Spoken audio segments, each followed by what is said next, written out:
Concentration of solution, इसमें हम देखेंगे मास परसेंट मतलब W/W, मास बाय मास मतलब mass of component in solution upon total mass of the solution into 100। Volume by volume percent हमारा है volume of the component divided by total volume of the solution into 100 क्योंकि percentage है। Mass by volume मतलब mass of solute divided by volume of solution into 100। Parts पर million, million मतलब होता है 1 into 10 की पावर 6, ठीक है। तो number of parts of components divided by total number of parts of all the components जो एक सॉल्यूशन में इंटू 10 की पावर 6। मोल फ्रैक्शन क्या है? मोल फ्रैक्शन को हम रिप्रेजेंट करते हैं एक्स। जैसे मुझे ए का निकालना है, सॉल्वेंट का निकालना है, तो सॉल्वेंट के ही नंबर ऑफ मोल्स होंगे अपॉन टोटल मोल्स। ऐसे ही अगर मुझे सॉल्यूट का निकालना है तो सॉल्यूट के number of moles upon total moles. ऐसी जो अगर जितने भी हमारे पास मोल फ्रैक्शंस जो भी कंपोनेंट होंगे उन सबका मोल फ्रैक्शन का सम 1 आएगा। मोलैरिटी मतलब कैपिटल एम से हम इसको डिनोट करते हैं, तो इसमें होता है mass of solute upon volume of solution अगर हम लीटर में लेंगे तो। मोलैरिटी इसको हम रिप्रेजेंट करते हैं स्मॉल एम से। इसमें क्या होता है mass of solute upon mass of solvent जो कि किलोग्राम में होगा।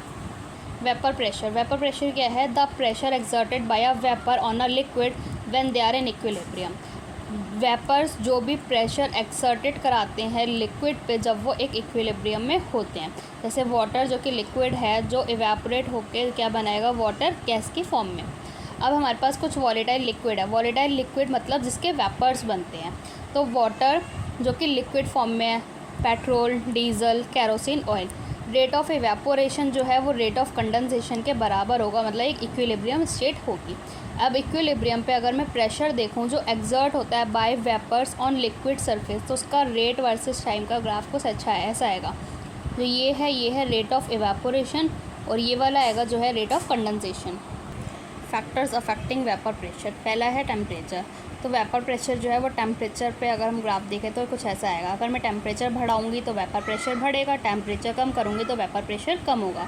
ऐसे इसका एक फॉर्मूला है प्रेशर इज इक्वल्स के जो कि कांस्टेंट है e⁻ delta H over R T, जहाँ पे डेल्टा एच है enthalpy of vaporization. Delta H मतलब क्या है? Amount of heat required to convert 1 mole of liquid to vapour. अगर मैं दोनों साइड लॉग ले लूँ तो log P is equals log K minus delta H over 2.303 R T, और लॉग पी का 1/t के साथ ग्राफ देखूँगी तो ये आएगा। तो इसमें स्लोप जो आएगा वो minus delta H over 2.303 R आएगा।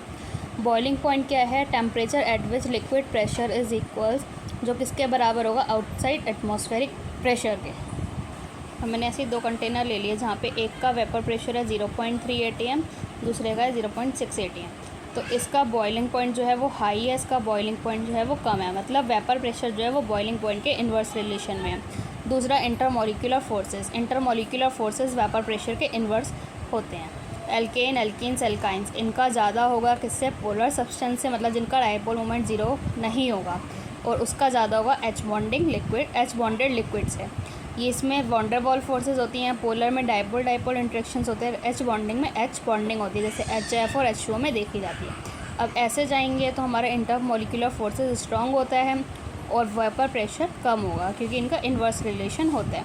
अब addition of non volatile solute, ऐसा सॉल्यूट जिसके जो वॉलेटाइल नहीं है, मतलब जिसके वेपर्स नहीं बनेंगे, अगर हम उसको ऐड करें तो example urea, glucose, fructose, sucrose.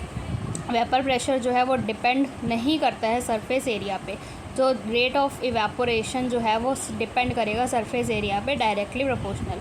अगर नॉन वोलेटाइल सॉल्यूट अगर हम ज़्यादा करेंगे तो जो सरफेस एरिया होगा जो ऑक्यूपाई करेगा नॉन वोलेटाइल सॉल्यूट को, तो उसका वेपर प्रेशर कम होगा।